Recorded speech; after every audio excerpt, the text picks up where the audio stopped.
start by giving you a bit of an introduction as to what this call is about and what the discussion is, because I think a couple of people have been a little bit surprised, especially the people in the Herbal Circle, because usually I give you a little bit more notice about events like this. But this one was kind of sprung on you yesterday because I've had this idea for a while, but I decided to just do it because I wanted to have the discussion for myself a little bit.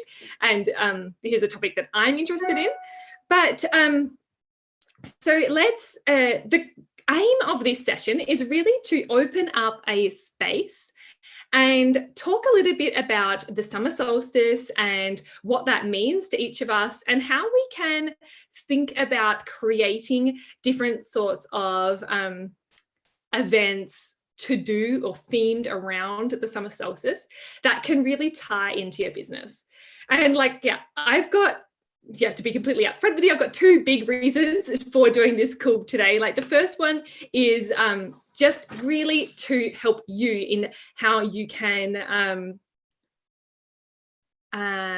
share more about the summer solstice and reach more people in your community, and the different ways that you might be able to do that, and just open up that space that we can have the discussion and help each other on this journey. And the second is definitely on a personal interest from my point of view, because this year I am planning on running my own event for the summer solstice specifically. And so I'm kind of utilizing the community that we have here to come up with ideas and really create some good things. And hopefully it will become better what I'm organizing, because we get the ideas of the whole community coming together. So, but yeah, I'm hoping that this can be a space that we can really just help each other in that.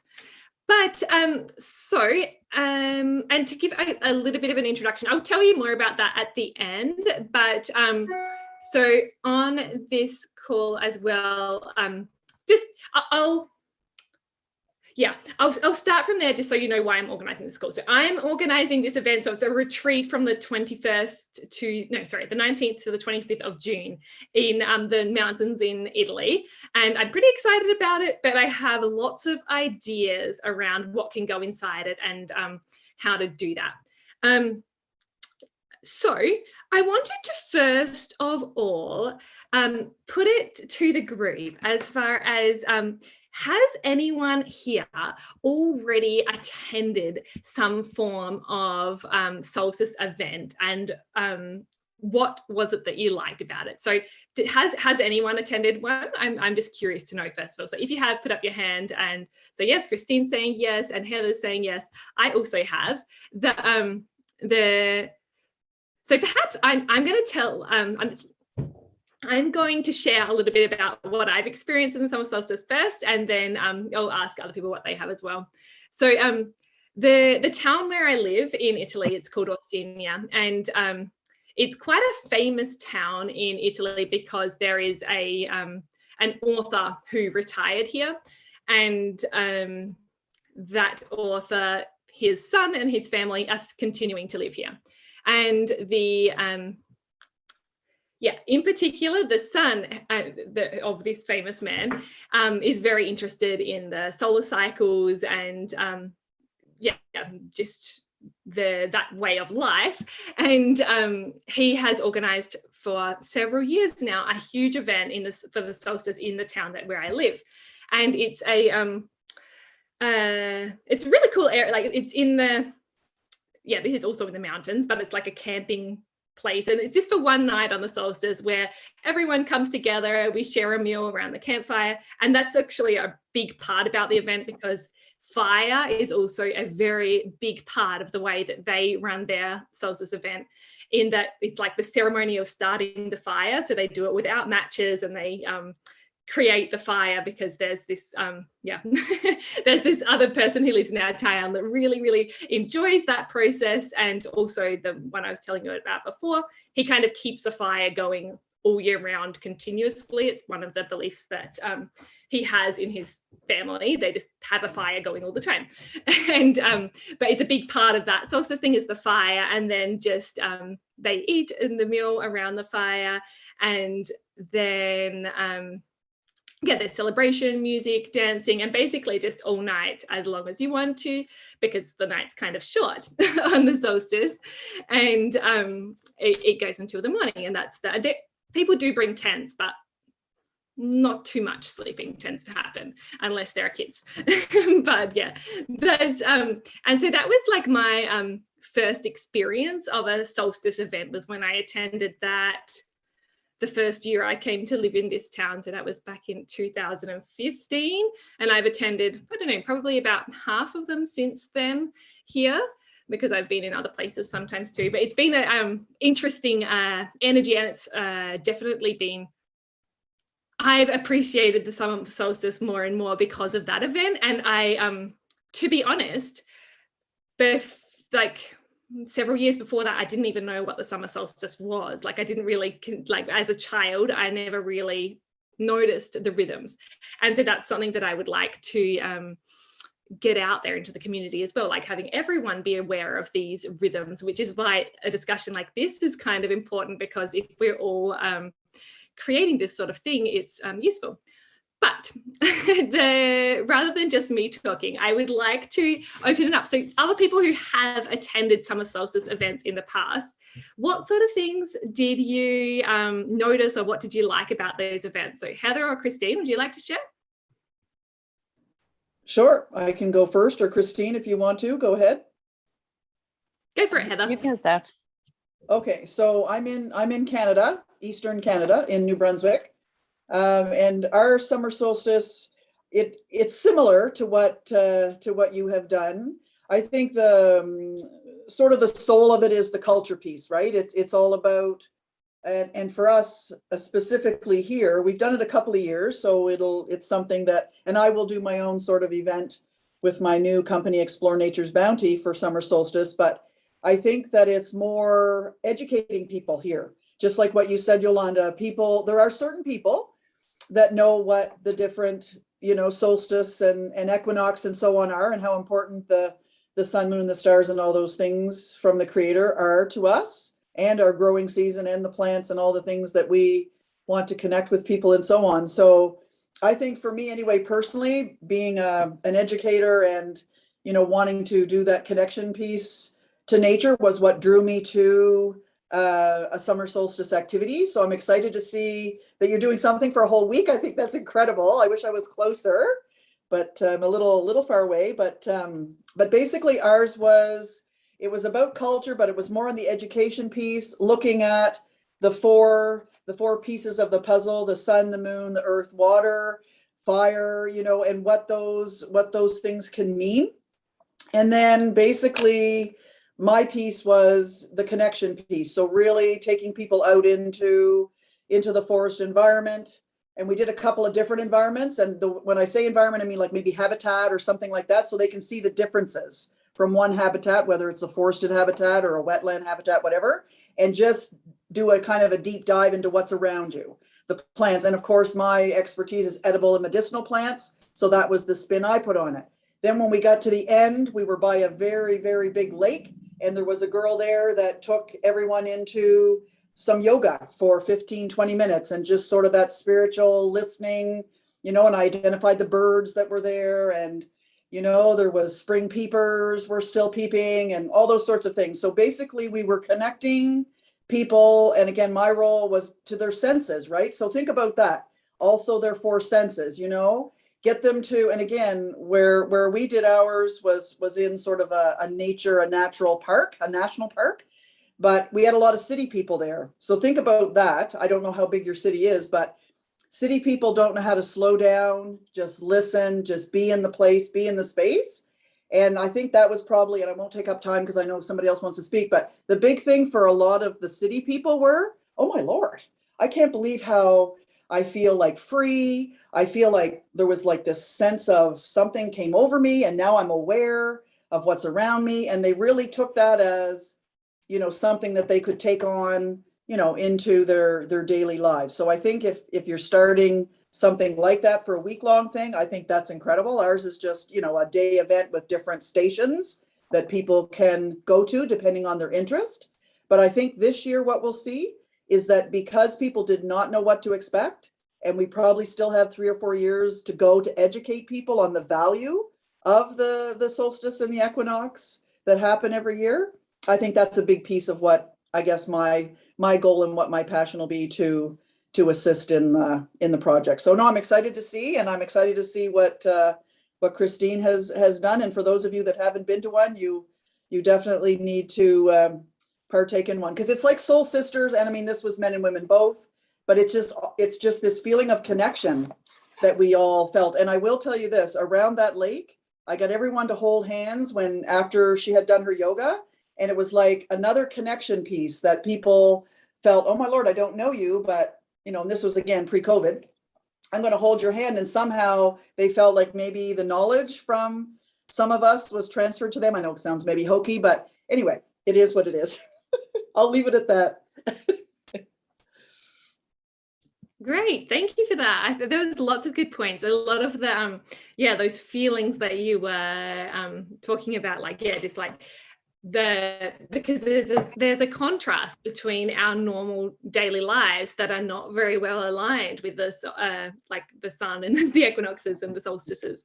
And so just like creating that space to slow down and the activities and to really realign with those flows of nature. Like that's the feeling that we want to be passing out to the community and the people who partake in these events, like how to really reconnect with nature and that connection that you're talking about as well. So it's great that you've already been doing that, Heather. It's wonderful to hear about that. Cool. So Christine, would you like to share? Yeah, can you hear me? I can. Good. Yeah, so I live in Sweden, and I don't know how it is in other countries, but in Sweden, the whole society celebrates midsummer. Do you do that around the world as well? Not so much. The first time I'd ever heard anyone of I grew up in a not very cultured area in Australia, I would say, a very rural area. But the first time I'd heard of someone celebrating midsummer was when my best friend went on an exchange for a year to Sweden and was telling me. Oh, Tell us more about the Swedish traditions, because I think they're pretty awesome. Yeah, so I've done it since I was a kid, because everybody does it in Sweden. So, but the sun solstice, I didn't really see the connection between it before I started to more celebrate the 8 seasons. But we have a celebration of midsummer in the whole Sweden, and then we have this maypole. Maybe you have that in May instead, but we have it at the midsummer. And the maypole, it represents the phallus of the men, and we put it into the earth to fertilize the earth. And then we decorate it with flowers, and everybody, every generation comes, like from small kids to the oldest people, and taking each other's hands and dancing in circles. And if there's a lot of people, we'll make like many circles around each other and dancing around the pole. And it's so beautiful, because everybody helps out, going and picking the flowers and like chatting and bringing food that you can share. And just that thing is so beautiful to really connect the generations, I think, and to like explore all the flowers that are and herbs that are alive at this time, because it's the most flourishing time of the year in Sweden, at least. So it's very beautiful, I think, that we have that in our culture, like for common people. And for us to celebrate, because this is always on a Friday, it's week 25 on a Friday. So the summer solstice is not always at the same time, but I myself, I'm a yoga teacher, so I often have my students and have like a ceremony for just us, a smaller intimate ceremony, where we really celebrate that it's the lightest time of the year. It's when the sun is strongest. So we do the sun salutations, and we really like tune into the sun and the energy of the sun. and we reflect on what we have manifested since the winter solstice. So we like give a thank you for that, and see if there's something more in that we want to like complete until the winter solstice that is coming as well. So that's very powerful and beautiful. And we also like, we're embracing the light that is, and we're also welcoming the dark, because we need the dark and the light.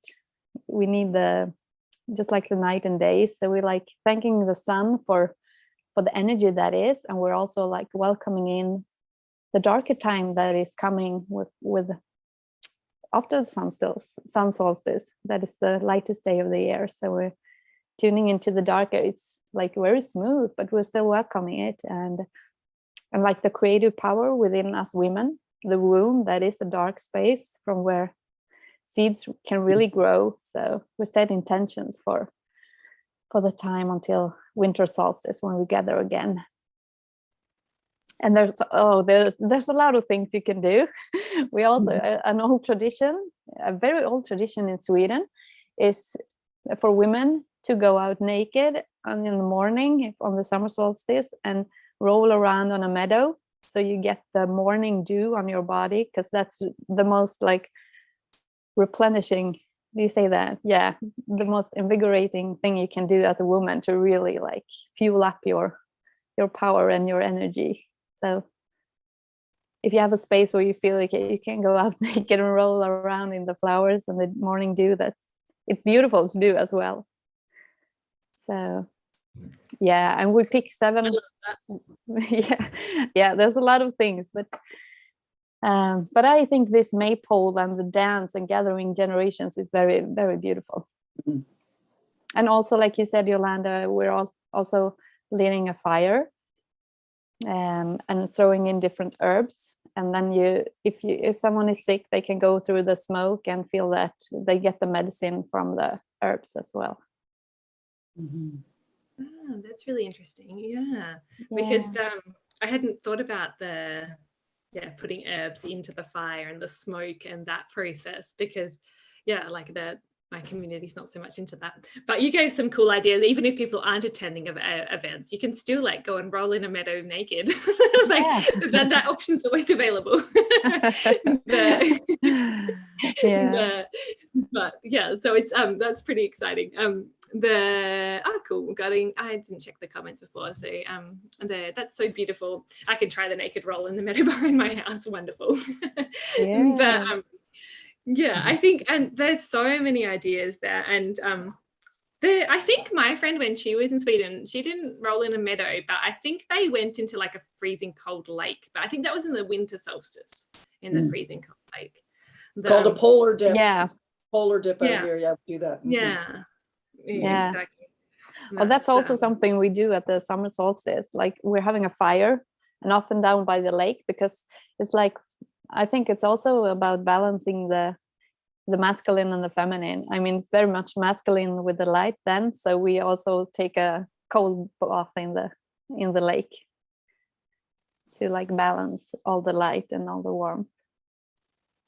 Yeah, I like that analogy too, and like talking about the light and the dark, and because that is the rhythm, and it's seems kind of backwards that in the middle of summer we're welcoming darkness, but that is what it is, like, because it's before summer, the June, but like that's how it is. Like, it's that we're already at that lightest point on the 21st of June, and that is when we are welcoming in the darkness, so that new things can be created. Like, there's that continuous cycle, and it's important to appreciate both the light and the dark, like you said. And I think people, Yolanda, have celebrated the growing season. Like, when you think of the agriculture, community that we have, across Canada, I think there is a celebration of the growing season, right? Especially farmers that are excited to see more light and warmer temperatures, so their crops will grow. But the whole, I really like the idea of coming together and doing what, your community and your different generations. I think that's very exciting. We do something more on that, like coming Friday, which is tomorrow, which is Earth Day. We do a lot of things, and we have a lot of different activities that are happening across the communities for Earth Day. But equinox, or for this activity. I'm excited. I made some notes of what you do there. I think we've got a long way to go, but it's very exciting that your whole community comes together. Like, what a wonderful way to start, I guess, the next growing season and the next chapter, especially after COVID. Holy mackerel, everybody will be there. You'll have a full house. Yeah. So does anyone else have anything they would like to share about events that you've attended in the past, whether it be for something solstice or something just related that could be useful to the discussion? Caitlin, yeah. Yeah, hi. I haven't attended like a big specifically summer solstice event that I can remember, but like I grew up kind of noting the solstices and growing up in kind of like a hippie community on the west coast of Canada. So we definitely like marked the solstice. And I think even maybe some of the things I went to as a kid potentially were summer solstice. So like there was this trend of doing like a labyrinth, like a couple people, friends of my parents, did these labyrinths. And it was like just a simple maze or even just a spiral, I think, that you like walk into the center and then walk out.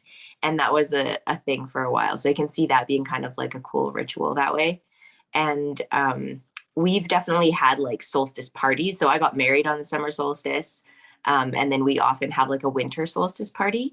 And I think it's interesting that that welcoming the darkness, because we always think of that in the winter where it's like, oh yeah, the sun is going to come, the light is going to come back. We're like welcoming the light back. So it's easy to think of that in the winter, but then to think of it the other way in the summer, that makes a lot of sense, but I had never thought about it before, which is interesting because maybe even partly just how we value those things, you know, but like it is true that the darkness is so needed. So I thought that was very cool. Mm-hmm. And yeah, I love the running around naked and the fire and all of that. It fits. I love it. All of the wild souls. Yeah, cool. It's great to hear about that as well. And I think it's wonderful that you got married on the summer solstice. That's a really nice date alignment. Laura, you've got your hand up as well, or you did have your hand. You still do. Would you like to contribute? Yeah. Can you hear me? Yeah. Great. Okay. Yeah, I think celebrating the patterns, just like with the moon phases, are so grounding and connecting. It's awesome. I didn't grow up celebrating those things. It's more something that I just really wanted to. So I started doing solstice, winter and summer events, just like little parties. And my favorite thing was we read the legend of the Holly King and the Oak King. Are you familiar with that? I think it's Irish Celtic, but it just talks about the story, you know, of one king represents the sun and the other king represents darkness. And in some legends, they're like two brothers. Sorry, there's a bus. I'm in the bus yards. I don't know if it's too loud, but anyway, but I really like the storytelling as well.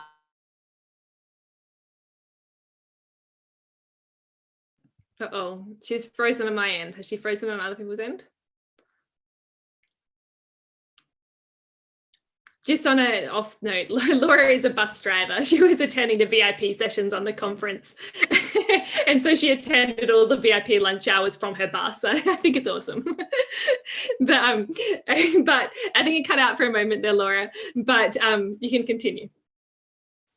Oh, no, she was back.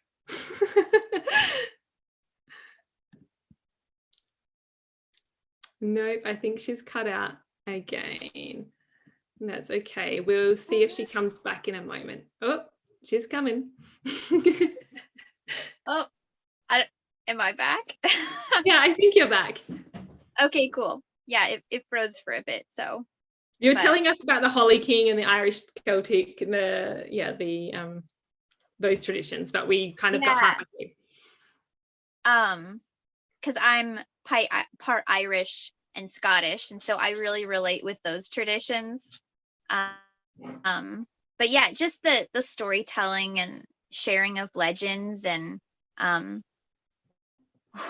actually do more traditions for winter.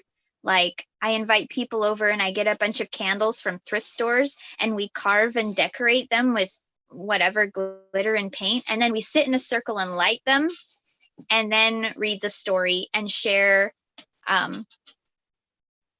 things that we want to shed light on and things we want to turn into fertilizer. But for summer solstice, I've been looking for other traditions. That's why I'm excited to join, and I'm like writing notes of other people's traditions from around the world, and besides just reading the story and having like a group circle sharing time. So but yeah, the legend is my favorite part. So this is so fun. Thanks for hosting this, Yolanda. Oh, it's like it's definitely very self-serving. I just wanted some ideas and thought, well, like, I mean, yeah, we might as well open it up to everyone, and that's the kind of the point. We can. I mean, why not? No. So does anyone else have something they would like to share about events or ideas that they've had from attending other things? We'll just see if there's anything else that anyone would like to share. Laurel? Well, I just read online what are these solstice traditions in France, and it's really interesting. Fire is in it. So everybody else has talked about lighting a fire and welcoming the sun. And here it says that it's a fête de la musique. So it's a music festival, but fires are lit with wood gathered by the children who have gone door to door begging for wood. So I find that just really interesting, but then it's all music and fire apparently. So I thought that was interesting. I can't do fires. I'm in Southern California. We have a high risk, but I think again, it's the same theme. Thankfulness, gratefulness, fire, spirituality, honoring Mother Earth and the universe. So it's very cool. Yeah, absolutely.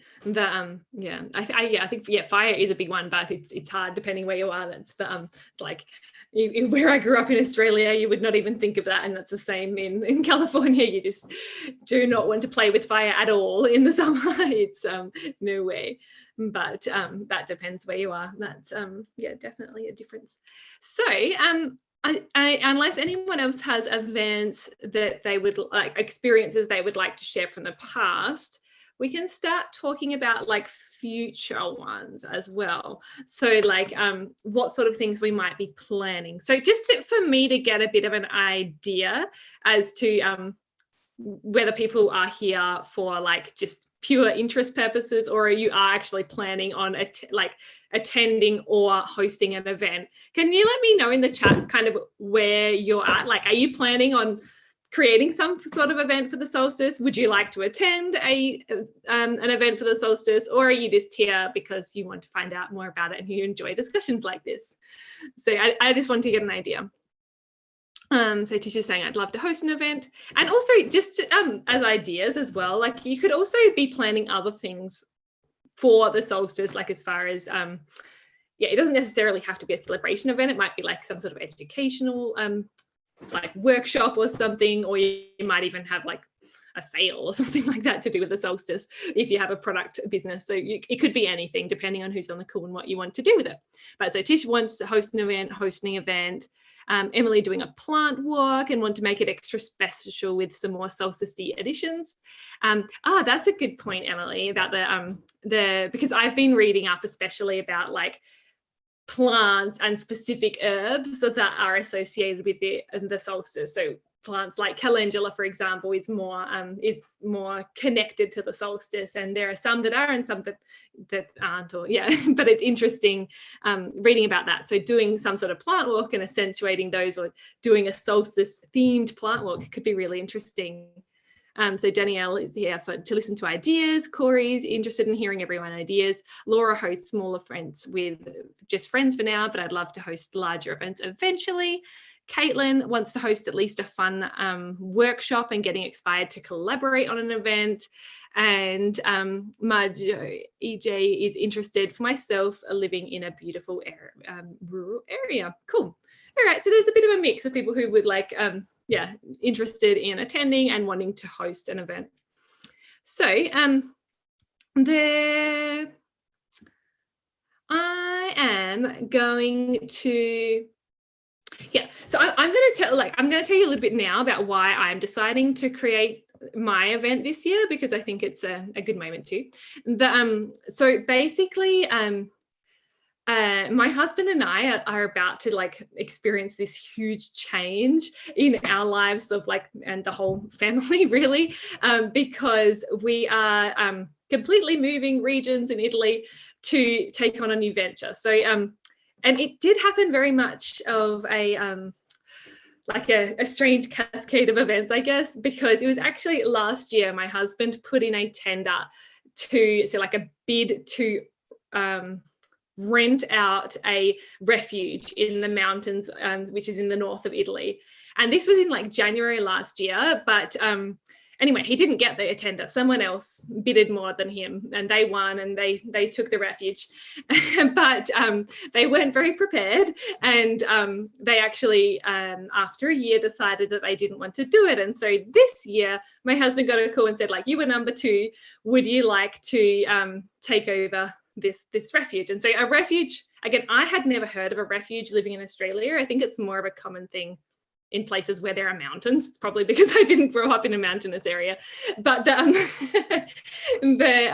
basically, it's a place where people can go when they're going for walks and stuff like that, and can take refuge. But this particular one that we are taking over is not quite as isolated as most mountain refuges, because it's on a road, so you can actually get to it by car. And it's more of a hotel style, because there are separate rooms. Like often it's just like bunk beds all in there and just kind of camping style. This one is like hotel style with there's like 7 separate rooms. And so we are like basically in the process of moving there now and getting it all started, which is, it's mainly my husband's project to do it. But I am really excited about using this opportunity to create a space that is, has a slight like herbal slant on it. So creating workshops in the space, and definitely events, because that's what I love to do. I love to just connect with people and create experiences and this sort of thing. And so it's like definitely hitting the ground running, because we're like going to be moving into the place in May. And so the summer solstice will be like a month and a half after we move there. But I thought it was just like the perfect time to create my first event there. And so I'm planning to keep it pretty small, because it's my first event and it's kind of like a trial run. But that also means that I'm pretty I want to make it as good as possible. Like it's my first one. I want to try and just I'm very invested in it. So I'm planning to keep it small with like, we've got 7 of these rooms in the refuge. So I'm planning to do 7 rooms and have 7 people, or if there's 2 people in one room, that's fine. So roughly 7 to 10-ish people, depending on if they come in doubles or singles. And then creating like a 7-date space, and like, so all of the things that you guys were saying before about like just creating that place for connection and the circles and the stories, the legends, and like I'm trying to figure out how to weave all of those things into this one event that will happen like in that week, and how to do it. So that's what like my my plan is, what I'm trying to do. And the other part I wanted to mention as well is that I really recognize that I don't have I can't do everything. And in particular, I feel like I often need calming energy on the other side. Like I am a kind of calm person, but I'm also kind of like an excited person. And so and with that in mind, I actually and the other part is I also I did want there to be some sort of like yoga type thing and movement and that sort of thing. So I actually have asked, so Christine, who was also on the call and she shared earlier, she's going to be joining me for the retreat this year in in Trentino, and she's going to be helping with she's does massages and teaches yoga, so she'll be able to do that part, and also helping on the calming me down part. That balancing of energy, the light and the dark, not that there's one light and one dark, but like the just balancing in general. But the and so I'm really excited about doing that with other people, but just pulling together the right group of people, the people that will take part in it. But yeah, that's what I wanted to share about as well. So let's move on now to how we can plan out the what to do, because okay, I'm not sure how to get the discussion going as far as this. Can I ask Yolanda, how big is this space that you have with this hostel or this property that you have? It's actually quite big. It's a little bit overwhelming from my perspective. So it's a hotel restaurant. So the hotel part has 7 rooms, and then plus like a little area where we're going to live. And then downstairs, it's commercial kind of restaurant that seats 70 people inside.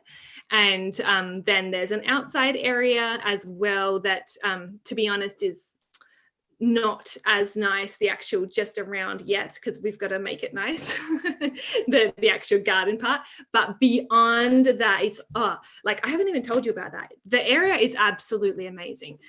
It's if people want to look it up, it's called Tremalzo. The refuge that we're taking over is Rifugio Garibaldi. I could put that into the chat in case people are interested. So is it forested? Is there different types of habitats, wildlife, things of that nature that you could incorporate into your program?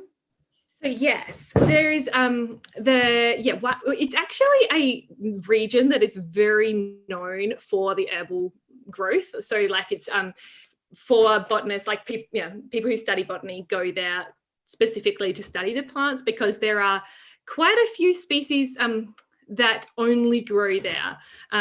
So they're unique to the area. And so definitely that I want to do. And I've got some ideas as far as there is I've been checked, because I'm not there yet, but there is someone else who does do kind of plant walks in the area, and I was thinking it would be cool to link up with someone local to that area to get to know that a little bit better as well. Some of it I can do, but it would be nice to connect with the local people that have been there for years. Carol, did you have something to say? Hey, everybody. It sounds incredible. And yes, please accept help. And my question is, no, I can't come, but do you have somebody in mind to do your cooking? I mean, you can't do it all. I'm really hoping on cooking at all. Good. I'm not planning on cooking. But no, there's a couple of things that I'm planning on doing. So there's a couple of things that I might do before the event and freeze it and let my husband work on that part of things. Plus we're going to hire people for the kitchen, because like I said, that part is actually overwhelming for me. I don't want to be in the kitchen all the time. No.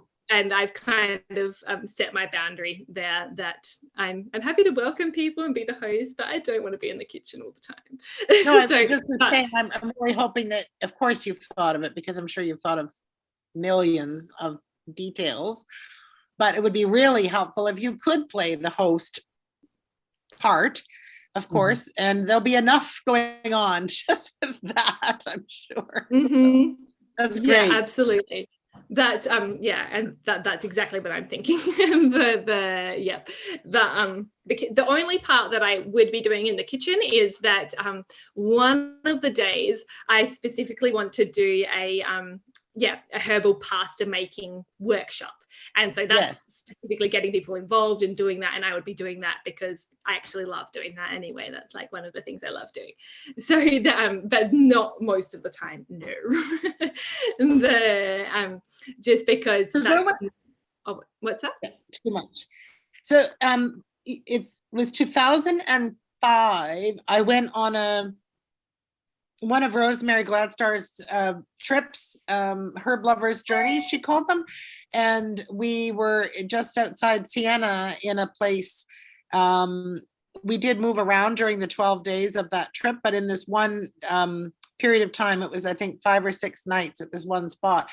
And one of the things, they did have people doing food, but they did go out and gather wild plants for salads.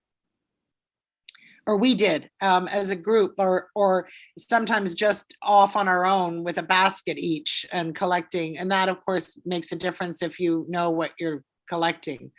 But that was fun as a participating kind of thing where people would, so I don't know what the picture looks like. It's fairly coniferous or treed, but. No, it isn't. There's a forest, like a big tree forest just behind us, but there's also like a wide open spaces where for sure there would be the wild radicchio. What do you call that? The radish, is it? The like the wild salad anyway. That's what I'm fairly sure there'll be that there. I haven't actually been there in summer yet, but I'm fairly sure there will be because it seems like the place that there would be. Just throwing out that idea to jot down as one of the activities or even a couple of days. It's very fun to do. And then one of the demos could be creating a vinaigrette out of the plants as well, or etc. Anyway, you'll have to wait till you get there and see what's growing. I think the whole thing, Carol, I am pretty sure that there will be wild salad. What was that, Heather? Yeah.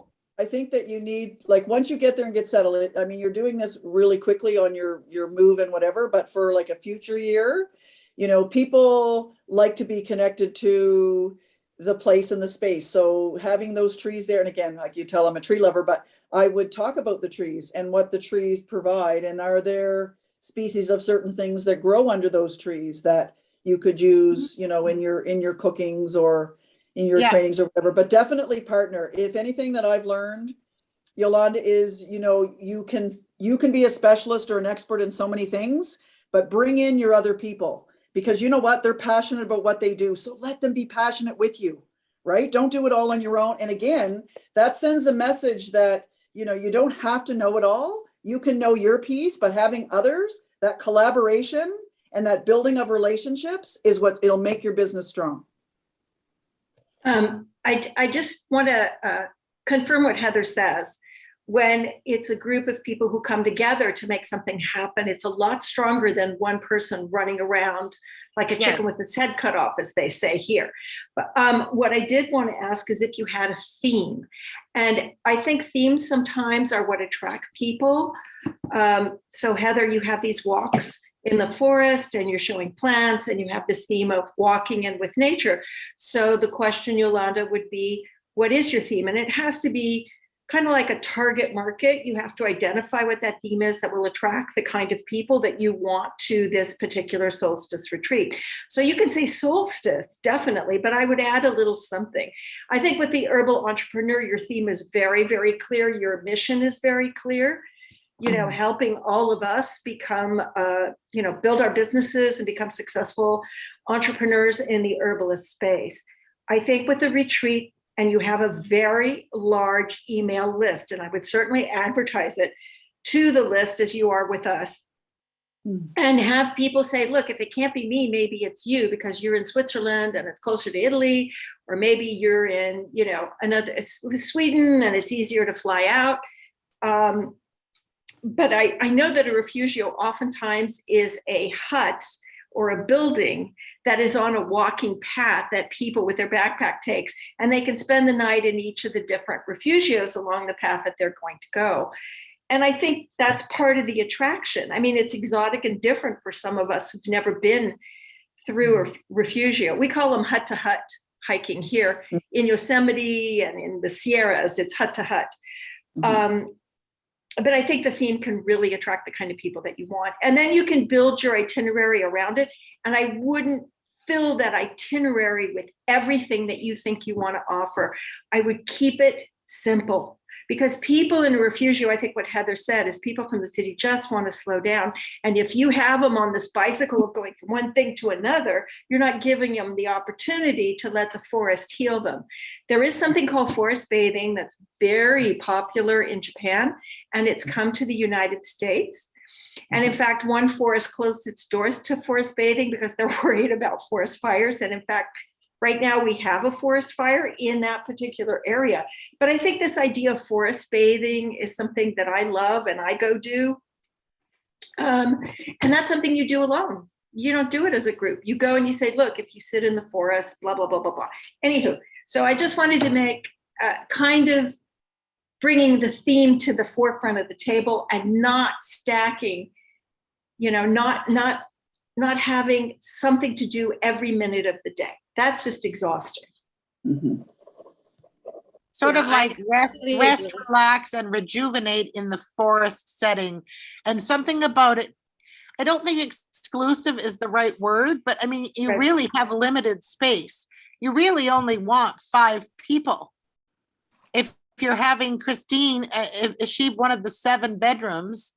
Or if you want 7 paying, or I don't know how you're doing it, but it is really a tiny group. But the word exclusive isn't maybe it, but something really special about only having the tiny. Yeah, I think it's an intimate, like that's intimate. Kind of. That's it, an intimate walk in the forest, bathe amongst personalized. Blah, blah, blah. Yes. Yeah, because that's what I want to create, is that that's really deeper connections, because it's like more time with a small group of people, and hopefully we can really deepen that. And like what Laura was saying about the time and flexibility in the schedule is really important as well. Like I've been I've been talking to my mother about this about because just having that time is so powerful, especially at this sort of time where we are. Like, it's very reflection is a huge part of the event, and you do need that kind of time. So maybe one more thing. I'm sorry, Yolanda, one more thing. Go. I know this refugio has 7 bedrooms, but personally, when I go into the mountains, I like to sleep outside and call it glamping. I guess because I went to a camp where we slept outside every night among the pines. So I'm wondering if you also have extra room around the facility where you would charge a little bit less. Yes, you have a group of 5, maybe you can go to 7 or 10, along with what they call glamping, like a luxury tent. They're not sleeping on the ground, they're sleeping maybe on a camp bed or something. Just an idea. Yeah, no, it's not a bad idea. I have considered it. It is an option because there is space around. I'm unsure about the size of like how many people and that sort of thing, but it's an option. I've considered it. Do other people think that's a good idea? I'm curious to know what people are thinking about that. Now it's not a bad idea, but it's a lot of extra work, Yolanda. Again, if you had somebody you could partner with, that was something that they did, I don't know. I think for your first one and just your time, by the time you get there and whatever, like your schedule is very tight. I think simple and, I mean, you're going to overproduce to make the people happy that are there, but I think just go simple, do what you can do. Don't burn yourself out on the first one and, be exhausted and think I'm never doing that again kind of thing. I'll tell you what I'm doing. And it's called, I'm having a forest tea party is what I'm doing in June. So you might want to think about that. And again, I've got a lot of urban people here, so they go gaga over the fact that they can go into the forest, learn all these things, and then we can have an outdoor tea party with things that are made from the forest, not from a bag that you bought at a grocery store. Yeah, you've got my curiosity. So what are you doing in your forest tea party? Are you actually drinking tea? Are you like making it there? Like, how are you doing it? Yes, so we're going to forage for some of the tea, some of the plants I already have, and I have them dried.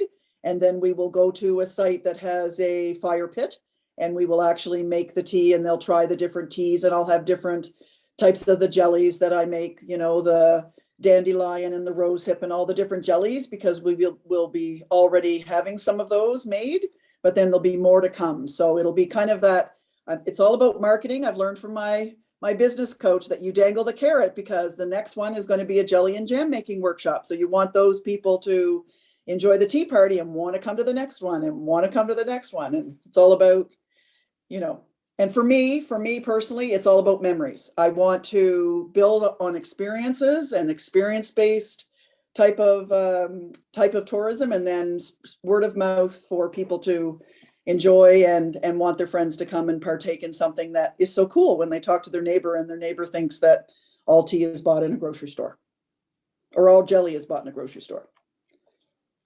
Yeah, absolutely. I love that idea. Like, and even the name, the forest tea party, it's just like, it makes me want to go to a tea party in the forest.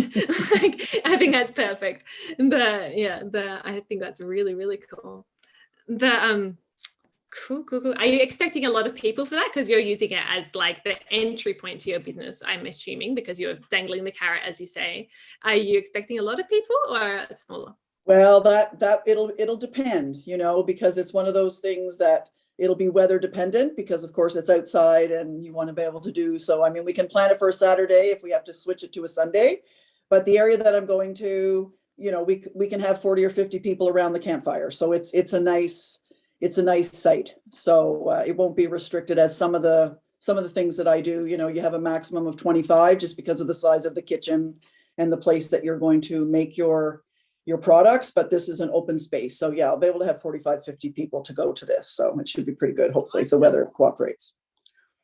That's a wonderful idea. And that's something that, yeah, I think it's very unique. I've never heard of a forest tea party before, but it's just, you straight away know what it is. And I think that's, well, I had a dream, and should be more common. We should be having more forest tea parties. Yeah. Wonderful. But all right, so all right, what I want to do is I want to share my program that I've come up with so far to get some feedback on it.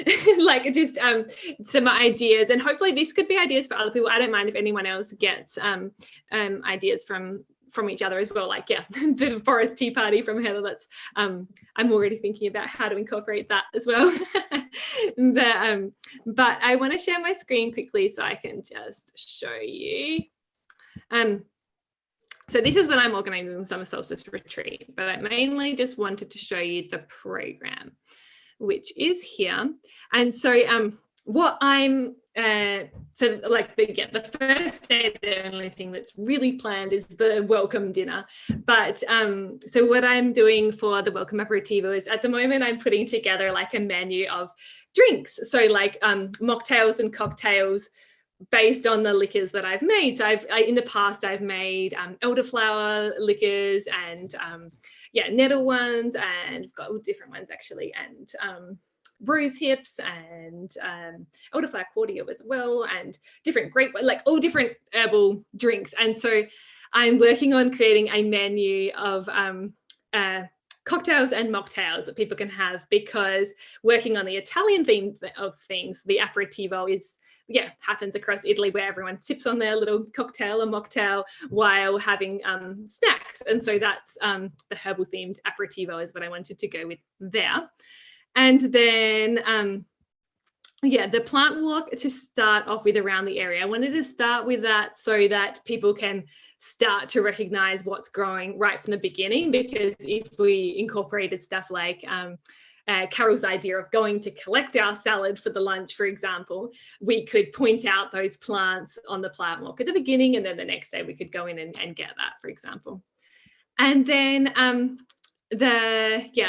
I wanted to do a sun infusion workshop in the afternoon. And so this is making teas and infused oils in the sun. So putting the things together and doing a workshop in the way that you can use the sun to infuse herbs in both water and oil is what I was planning to do for that. And that's like, I'm just trying to think of things that are linked to the sun and how we could celebrate that for the solstice. That's like what I've been trying to go towards. And then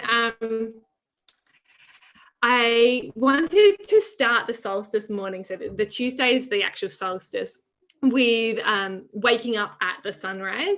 And so where the refuge is, it's like a little bit down from the mountain ridge. So it's like 1,500 meters, but not quite at the top.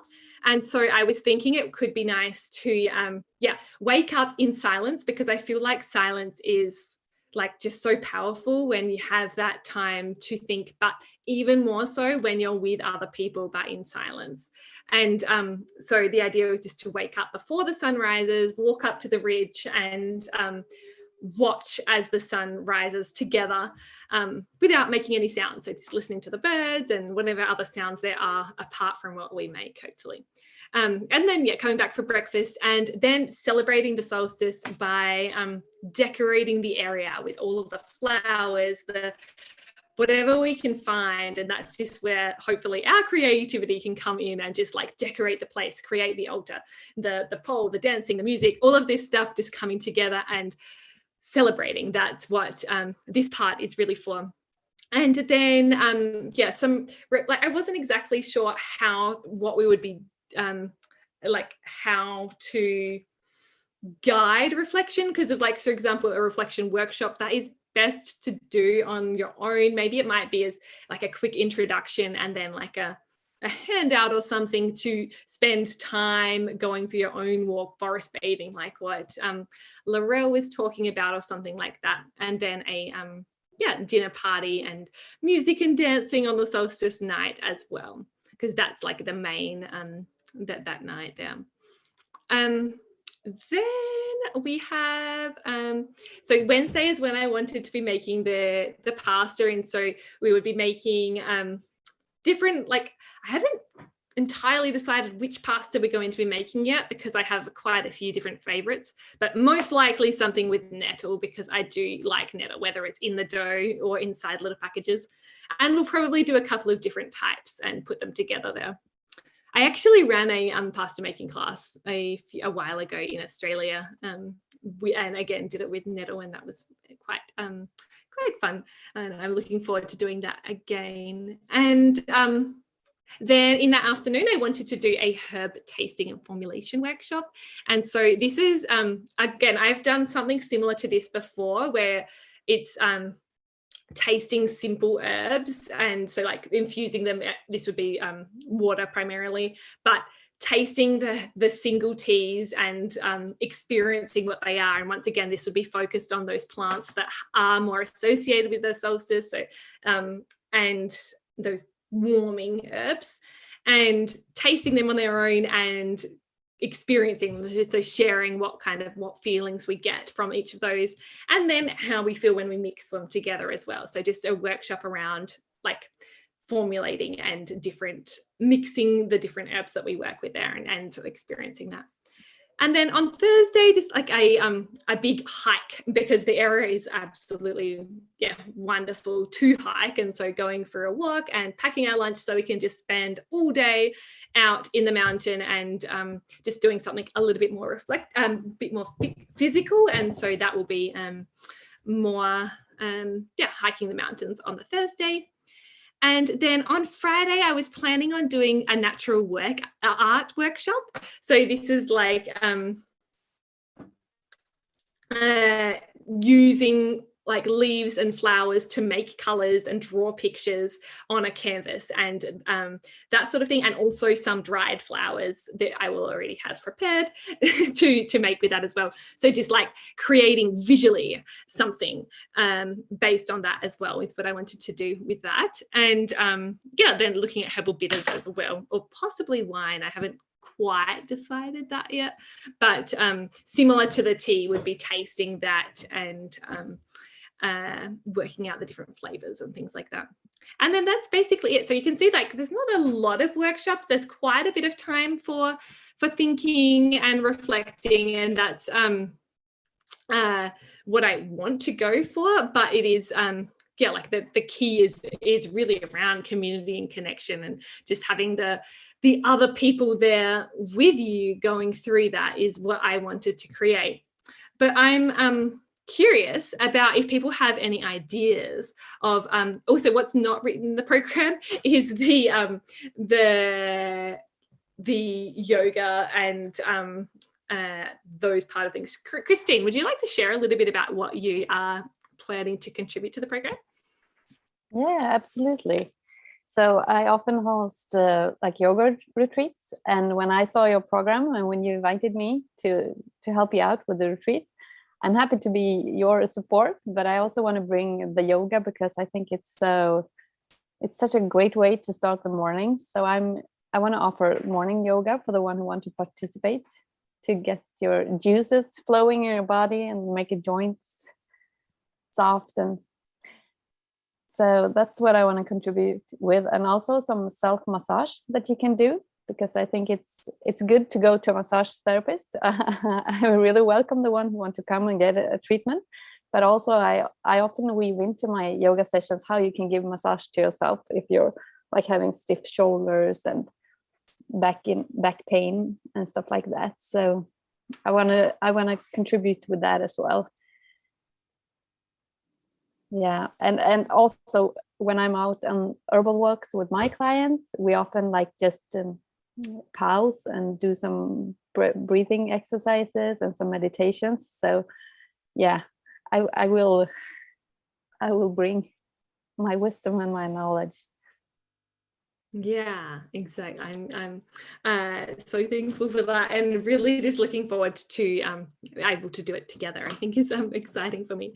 Yeah, because I feel like we do have different strengths, and it's going to be fun to work on this. I'm just reading the chat.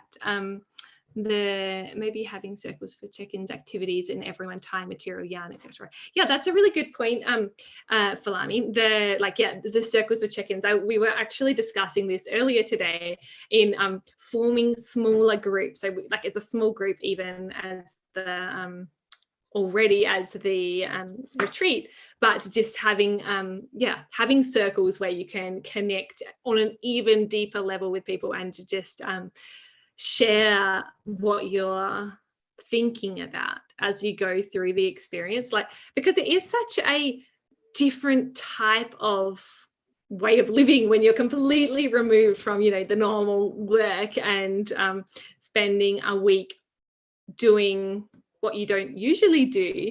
You allow your brain to come up with more thoughts and what you don't usually think about, and being able to process that by talking with others in circles and check-ins and that sort of thing. That's a really, really good point, and something that I definitely do want to incorporate, Falami. So yeah, thank you for sharing that.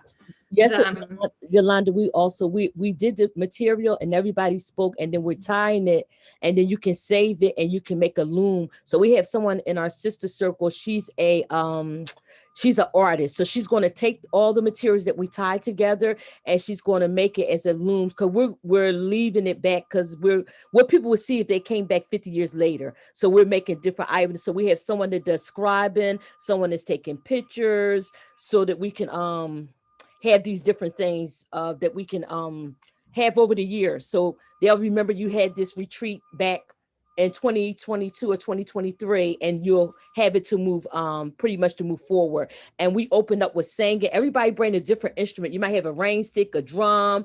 That's how we do the opening, by bringing the music. And someone did a toning. She did a toning with everybody hummed together and brought it, like synchronized it. We all did a hum for so long, a breathing kind of exercise. And we went by the dock, and then, and we picked the different herbs that we felt that resonated with us. Like we said, this is dandelion. Dandelion represents resilience. This is mugwort. She's mystical. So then people took those different herbs and they kind of, And then you can save them later on to press them in a book or whatever, or you can just take pictures of them, or you can just scribe about them.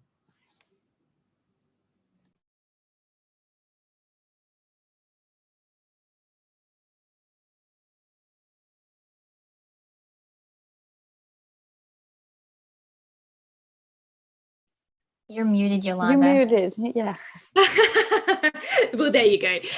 Sorry guys, thanks for letting me know. I was just having a little conversation of my own, but yeah, I was saying I really agree with what you're saying, Falami, and I really like that thread of how, yeah, you're creating something that can be seen even in the future, and just yeah, that whole circle of tradition there too. Yeah, that's wonderful. And so Falami, are you planning on running an event too? I do sister circles. So I do sister circles, and right now I'm a part of we're doing a big we're part of a big grant right here in Philadelphia, and we've got people from California, and we're doing something that happened back in the 1800s. It was a Quaker, and she helped at harm reductions. So we're trying to do how a harm reduction looks right now in 2022. So I'm part of the community that are doing something called Healing the Healers. So we started with Healing the Healers. We started with sister circles, but because of people different genders, so we had to change things. So we're changing things as we go. So we're no longer sister circles, we're called circle keepers. And we're no longer saying we're healers of the healers. Now we're just kind of like supporters and community people. So some things have changed, and we're leaving things. We're taking pictures, we're working with the different herbs in the community. We're, like you said, we're singing, we're doing different we're learning as we go along. We did our first herbal walk. And now we're going to do our second one. So each one we're learning from it. We're getting feedback. And so with each feedback we're getting, but we have an archive. We have 3 people that's going to save the information. And then we want to come up with a final idea of what we're going to leave back. I suggested a quilt, but everybody didn't want to do a quilt, but I did want to do a quilt. I wanted to bring some quilt makers on because I love quilting. And but we're going to do this loom. We're going to do an artistic loom at the end. And we're going to have some pictures maybe, and we're going to have different things. And we're going to do some recording. We want to keep it as organic. So we didn't really want to do a lot of recording. We wanted it to be organic. Wonderful. Yeah, that's I always find it so interesting to find out about what everyone is doing. Just a couple of more things from the chat. So Tish said that the herb tasting workshop is nice. I do something similar around this time of year. I call them tea meditations because we taste the teas individually and then discuss how they make us feel, how they smell and taste, etc. Yeah, that's exactly what I was planning on creating, like that's what before COVID I ran a Airbnb experience around that, which was just like a herbal tasting, herbal tea tasting and formulating kind of experience where we were tasting the singles and then mixing them together, and they made a little tea to take home as well, which was fun. Because that's like it's nice to have something that people can take home as a part of it as well. So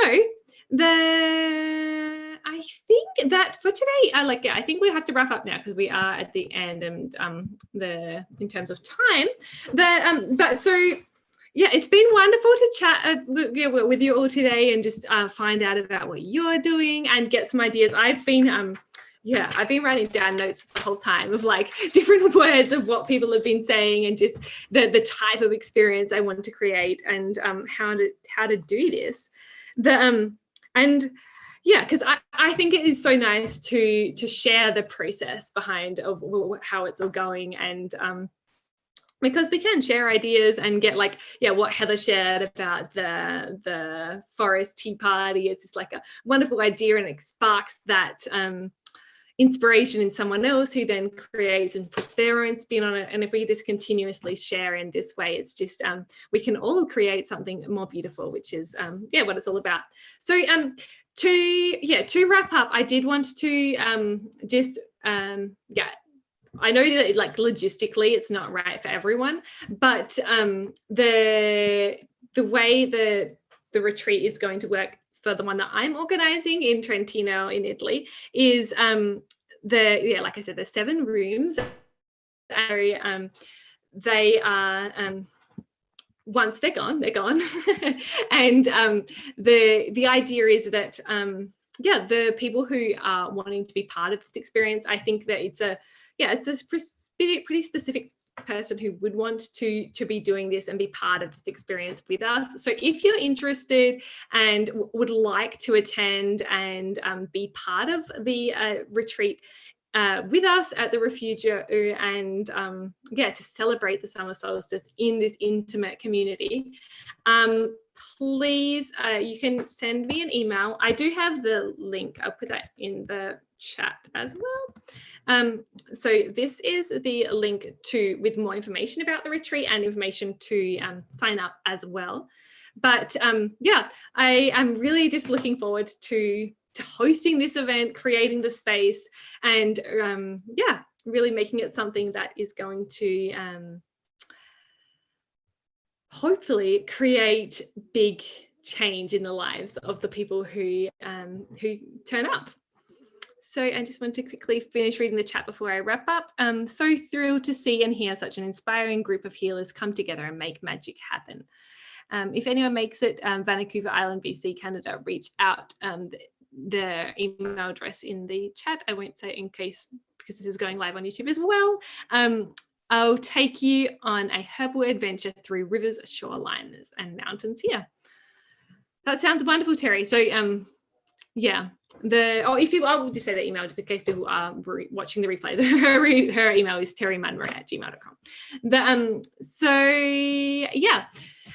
Thank you all for coming on today. It's been wonderful chatting and connecting, and it's made me excited about what's going to happen next. And I'm really looking forward to doing this with you all, and I can't wait to see how it goes. But I promise to continue updating and letting you know about what's going on as well.